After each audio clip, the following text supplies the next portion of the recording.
Let's zoom in more now on the ongoing racial tension and the police violence and protests sweeping across America. With me now in studio is Mordechai Ben Avraham, born in Ohio to parents raised in the Deep South, raised in L.A., a man who became a music producer, tour booker for some of the biggest stars in hip-hop, then transitioned into a life as a TV and film producer, got burned out, got spiritual, then became interested in Judaism, converted to Judaism, now studying the religion here in Jerusalem as a rabbinical student. Mordechai, thank you so much for being with me. I know that your life journey could be a topic of a Hollywood movie, but thank you so much for being with us here and Zoom In. I want to ask, you grew up in L.A., in the Valley. I want to ask, you see what's happening there. Yeah. You're in contact with your friends and family in California.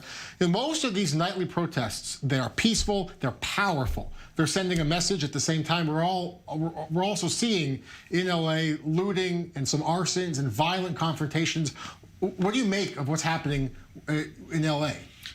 Yeah, I think the protests are very good and needed. On the other side, the looting and the destruction of, their neighbors and their businesses, I think, is unwarranted, and it's kind of a digression from the ultimate goal, which is, bringing awareness to the excessive force and brutality that comes from law enforcement in America. Growing up as a black man in L.A., you yourself, did you have troubling encounters with police, profiling? Yeah, I mean, I've been like, I grew up, my parents, my dad was, he grew up in a very impoverished environment, but he became very successful in the insurance business. So I had like a nice car growing up, and I was racially profiled different times, being pulled over, asked, what am I doing? And because of the car you were driving? The cars I was driving in the neighborhood that I was in.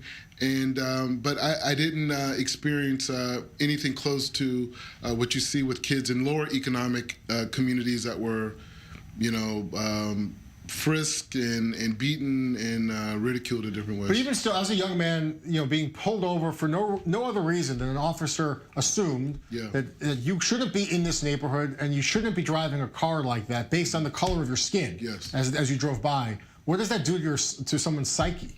Well, the thing is, it's like, I think especially like being here in Israel, I think it's the first time in my life that I've heard police sirens or police, and I didn't get a sense of anxiety and a sense of fear, and in America, being an African-American man specifically is a scary thing, it doesn't matter how much money you have or anything like that. The construct of how America is created, that, you could be profiled and potentially even killed. You're here as a religious man studying in a rabbinical school, deeply proud of your conversion to Judaism. Yeah.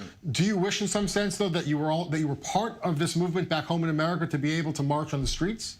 I think, I think myself and other African-American Jewish converts, we're an extension of the black experience. We are, looking for truth. We're looking for new mediums to understand life, to understand the world.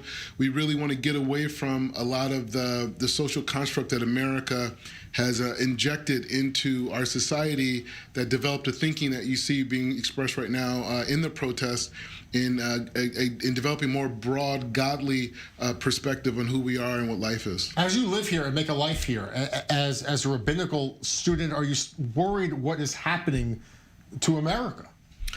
I'm very proud of Black America right now, because even though there's a lot of different ideologies and directions, we've all unified. No matter if I'm Jewish or this guy's Christian or Muslim or whatever, that we've all unified to speak out against the atrocities that we've had to deal with for generations. But I feel being here and learning Torah is the best thing I could do for everybody. You mentioned this is the first time in your life really that you hear police sirens and there's not a chill in your spine being in Jerusalem. But there are allegations, even here in Israel, of police brutality, of excessive force, of racism.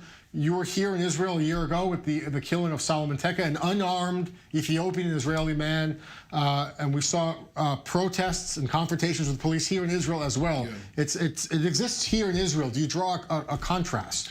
I think one of the things that Israeli society can learn from what's going on in America, that anytime you isolate a minority and you push them down and you treat them inappropriately, eventually that minority, their voice is going to be louder than the majority, and it's going to lead to major chaos. And what we're experiencing in America is exactly that. And I think we can learn from that, but I think there's a big difference. I think many of the whites in America, hated black people, as where I think in Israel we're all Jewish, and so I think that the excessive force, is more of cultural differences than it's not racism, the same kind of hatred based on skin color. No, it's definitely not. I mean, you have to realize, my grandparents, when they were alive, they had lynching parties. Where they would lynch a black person, and they'll have cotton candy there, and there'll be a party in a forest somewhere, and you don't see that here or anything close to that. So I think that there is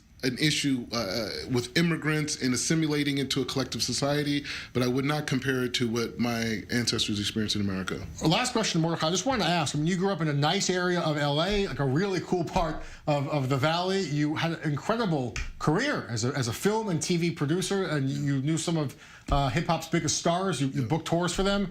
And you kind of just have a whole new life here. You're studying the Torah. You want to live here in Israel. I guess, why do that? People would say, wow, man, why did you come to Israel? When I got into the entertainment space, it was about truth. I wanted to be creative. I wanted to bring good ideas into the world. And when I was educated about the Torah and the beauty of God through the Torah, I'm still in the same place. I'm talking to you. I'm still promoting great ideas. And I'm out in the world. I just think it's a continuation of everything that I started from beginning my life. So what's next for you? You're still you want to be here? Yeah, right now, I have a book coming out, Tech Support for the Soul. Speaking all over the place, all over Israel, and I want to be able to go back to the United States, and I want to get involved with the African American community and share a lot of the things that I've learned about Judaism and Israel with them too. You're breaking the mold, breaking stereotypes, and absolutely thrilled to have you here in the Zoom in studio. Mordecai, thank you so much. Good luck with the rest of your studies. Amen. And great to have you. Thank you as well. All right, more news.